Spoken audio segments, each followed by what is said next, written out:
저는 이혼 전도사가 아니고요. 행복한 결혼 전도사라니까요. 그럼 여러분 인생 그냥 나락으로 가는 거예요. 내 배우자가 변할지 안 변할지는 여러분이 더 잘 알고 있어요. 여러분 스스로는 그래도 되는 존재예요? 그럼 나는 고통받아도 되는 존재인가? 얘가 변하면 행복해요? 9등급이 8등급 되면 너무 행복한 거예요? 여러분 스스로를 사랑하셔야 돼요. 인생 여러분 다 그러고 살지 않아요. 나만 그러고 살고 있는 거예요.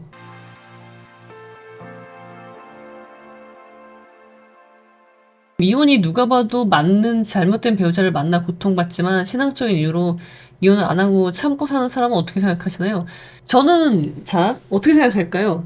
누가 봐도 이혼을 하는 게 누가 봐도 맞다. 그런 배우자를 만나서 고통받고 있는데 뭐 때문에 참고 있다? 종교적인 신앙적인 이유로 안 하고 참는다? 아니 그럼 여러분 생각해 보세요. 참을 수 있어. 참을 수 있죠. 내 선택이니까. 인생은 다 나의 선택이에요. 그래서 이혼을 해도 되고요. 이혼을 하지 않을 수도 있죠. 근데 전제는 지금 고통스러운 결혼이에요. 여러분 괜히 뭐 행복한 사람들 보고 이혼하라고 한다는 둥 저보고 이혼 전도사라고 하는 그런 오해를 하고 계신 분들이 있는데 저는 이혼 전도사가 아니고요. 여러분들이 행복한 결혼 생활을 발에 맞지 않는 사람이죠. 그러니까 행복한 결혼 전도사라고 할까? 굳이 전도사라는 말을 쓴다면 전제는 불행하고 고통스러운 결혼입니다. 결혼 생활이요. 그러면은 이런 고통스러운 결혼 생활이야. 이혼하는 게 맞을까? 이혼하지 않는 게 맞을까? 고민이 되시겠죠? 근데 누가 봐도 이혼을 해야 된다는 거예요. 지금 그런 상황이야. 근데 뭐 때문에? 그 종교적 신앙 때문에 안 한다. 안 하면 왜 안 하는 거예요? 왜? 이유가 있을 거냐. 내가 어떤 선택을 한다면 이유가 있어야 돼. 이유가. 안 하는 이유는 뭐예요? 적어보면 돼요, 여러분. 자꾸 머릿속으로 생각만 하지 마시고요. 머릿속으로 생각이 난 거를 쓰세요. 글로 쓰세요. 그리고 질문을 하세요, 스스로한테. 매사문을 하셔야 돼요. 먼저 내 자신한테 매사문을 하셔야 돼요. 신앙 때문에 나는 이혼 안 할 거야. 쓰세요. 그 다음 질문은 뭐예요? 그럼 나는 왜 신앙 때문에 이혼하지 않는가? 왜를 쓰셔야 된다. 왜? 이유가 뭐예요? 빨리 이유를 말해보세요. 저는 이혼 전도사가 아니고요. 행복한 결혼 전도사라니까요. 저만큼 여러분들의 행복을 원하는 사람이 없어요. 여러분들의 이립을 원하고 여러분들의 행복한 삶을 원하는 사람은 여러분들의 부모님 말고는 아변이다. 그렇게 생각하셔도 됩니다. 무방해요. 빨리 이유가 뭐예요? 생각해보세요. 첫 번째 제가 생각해볼게요. 종교적인 교리에서 이혼하지 말라고 그랬어. 그럴 수 있죠? 그 다음에 또 뭐가 있을까요? 저 사람이 변할 수 있지 않을까? 변할 수 있지 않을까? 또 뭐가 있을까요? 가능한 것이. 인생 뭐 있어? 다 똑같아. 남들도 다 그러고 살아. 인생은 고통이야. 이거 있겠죠? 또 있을까? 이런 거 말고? 이혼과 결혼을 동시에 다루니까 반도체로 합시다. 이혼과 결혼은 솔직히 하나죠. 그리고 이혼과 결혼은 선택인데 이혼, 결혼, 연애, 직장 다 하나예요. 그래서 저는 다 다룹니다. 저한테 상담하실 때요. 그냥 이혼 상담이 사실 제일 많긴 하지만 결혼 상담하고요. 그 다음에 부부 관계 개선을 하기 위한 상담, 그리고 진로 상담 다 합니다. 모든 종류의 상담이 가능해요. 저는. 근데 그 이유는 뭐냐면 저는 결국요 그 사람에 대한 이야기를 하기 때문에 그런 거예요. 사람에 대한 이야기를 하는 거지 제가 어떤 상황에 대한 이야기를 하는 게 아니거든요. 그래서 다 가능한데 내가 저 사람을 구원할 수 있다는 말도 안 되는 믿음? 그쵸? 변할 수 있지 않을까? 이런 거 여기에 들어가겠죠.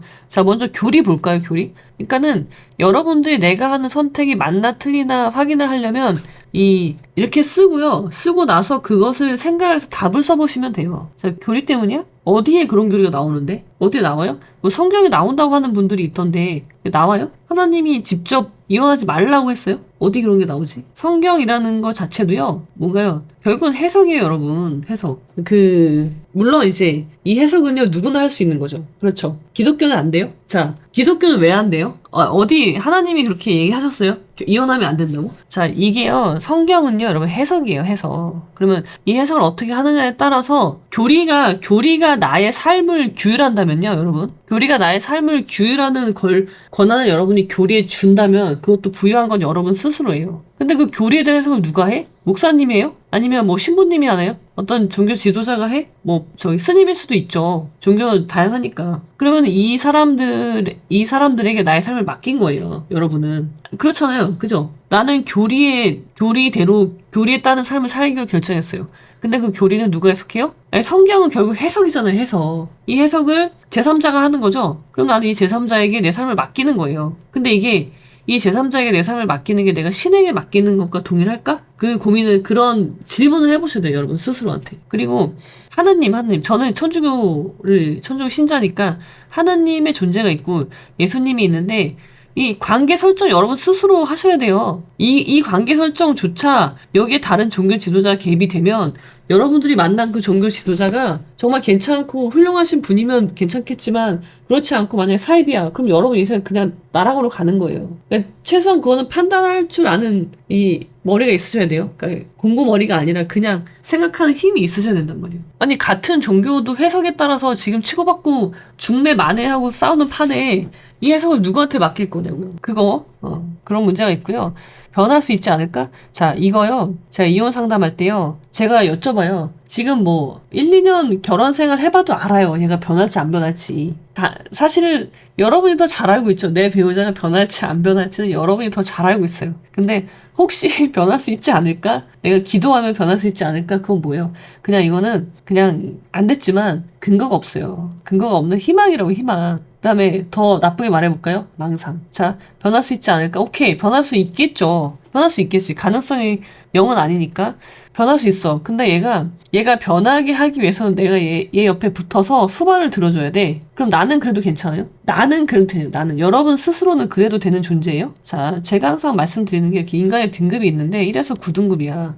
9등급 인간 쓰레기야, 내 옆에 있는 애가. 안타깝게. 근데 내가 한 6등급이야. 6등급하고 9등급이 같이 붙어서 살면 어떻게 돼요? 6등급이 내려간다고 했죠. 9등급이 올라올 일은요, 안 됐지만 그건 0입니다. 왜냐면 그래서 얘가 9등급이거든요. 변하지 않기 때문에. 0이야. 그러면 내가 한 10년을 뼈 빠지게 고생해서, 개고생해서, 얘를 옆에서 뭐 이렇게 뭐 보좌를 했던 어쨌든 해가지고 얘를 변화시켜서 얘가 9등급이었는데 8등급이 됐어. 그럼 여러분 행복하세요? 변했어. 막 좋아요? 뿌듯하고 내 인생에 보람이 있고 막 행복하고 그러신가요? 근데 여러분도 내려갈 건데 여러분은 질이 나빠지겠죠. 그래서 8등급에 서로 맞춰져. 그러면은 이게 서로 맞았다라고 하는 부분이 대부분 이런 경우가 많고요. 여러분 행복하냐고요? 얘가 변하면 행복해요? 9등급이 8등급 되면 너무 행복한 거예요? 그리고 내 기도가 받아들여진 거예요? 그러니까 그런 거 있잖아요. 기적. 하나님은 개입하지 않습니다, 인간의 삶에. 물론 개입하시는 경우도 있겠지만 나는 아니다, 최소한. 그렇게 자주 종종 내가 기도할 때마다 내 인생의 모든 국면마다 나타나셔서, 그래 너 이 대학 가라, 그래 뭐 너 이 남자랑 결혼해라, 그리고 너 이 남자랑 이혼해라, 이혼하지 마라, 애 낳아라, 뭐 그거 다 결정해 주시지 않는단 말이에요. 하나님 이렇게 한가한 분이 아니라고 말씀드렸죠. 그리고 여러분에게 자유의지는 그럼 왜 준 거예요? 자유의지는 못 얻어준 거고, 여러분 뭐하러 생명을 준 거예요? 아예 이렇게 다 정해줄 거면 그냥 하지 말지. 전지전능하신 하나님이 인간을 만들었다면 인간을 사랑해서 만들었는데 자유의지를 준 것이 선물인 거죠. 물론 생사는 정해짐이 있어요. 근데 그 안에서 어떤 삶을 살다 죽을 건지는 내가 결정하는 거죠. 근데 그 순간마다 다 하나님만 보고 있는 거예요. 하나님, 물론 이제 진인사 대천명이라고 했으니 저도 고시 공부할 때 공부는 제가 하는 거죠. 제가 교회 가서 기도만 하고 있으면 붙어요? 안 붙잖아요. 열심히 해. 그리고 나서 이제 2차 시험이 끝났어. 그 다음에 이제 성당을 열심히 다니는 거죠. 그래서 기도를 하는 이유는 뭐예요? 내가 공부를 못했는데 붙게 해주세요라고 기도하는 게 아니라, 내 마음을, 그러니까 합격자 발표가 날 때까지 내 마음을 다하는 모습을 스스로 보여주는 거예요. 그러기 위해서 기도를 하는 거지. 그런 겁니다, 여러분. 그러니까 자, 변할 수 있지 않을까, 이거. 변해도 그닥 여러분에게 그게 없습니다. 그리고 이때 해야 될 질문은, 그럼 나는 고통받아도 되는 존재인가? 그 생각 하셔야 돼요. 하나님이 나는 그런 존재로 만든 거예요? 너는 죄를 위해서 살아라? 그렇게 말씀하시는 분도 있더라고요. 나의 사명이, 내가 어릴 때부터 나는 사랑을 많이 받고 자랐어. 그러니까 하나님이 내가 이렇게 어릴 때 나한테 사랑을 이렇게 많이 받고 자라게 해주신 거는 얘한테 그 사랑을 쏟으라고 해주신 거구나. 그렇게 진짜 말하시더라고요. 그러면서 이제 이 개차반 같은 이 9등급 쓰레기한테 내가 받은 사랑을 다 주고 있는 거예요. 그러면서 나는 종교적인 사랑을 실천하고 있어 라고 믿고 계신 분이 계시더라고요. 그래서 이걸 어떻게 해야 되나 그래서 고민을 많이 했거든요. 결국 답은 프로젝트 이름을 들으셔야 되는데, 하나님이 그럴 리가 없잖아요. 그럼 나는 도구예요? 쟤는 목적이고 나는 도구예요? 하나님이 나는 도구로 만들었고 쟤는 존재 자체로 사랑받아야 되는 존재인 거예요? 나는 아닌데? 이런 게 어딨어요? 하나님이 이렇게 불평등하다고요? 어떻게 사람이 다른 사람의 도구가 될 수가 있냐는 거예요. 나는 그래도 되냐는 거죠. 이거는 하나님의 교리에 맞지 않아요. 아닌가? 제가 잘못 알고 있는 건가요? 이단적이라고요? 제 생각이? 여러분 스스로를 귀하게 여기셔야죠. 그렇지 않나? 하나님은 그렇게 사람을 만든 거 아니에요? 모든 사람을? 자, 여러분 스스로를 사랑하셔야 돼요. 그래야지. 그러니까 가장 잘못된 게 뭐냐면 거짓말 중에 가장 잘못된 게 나는 너를 사랑해.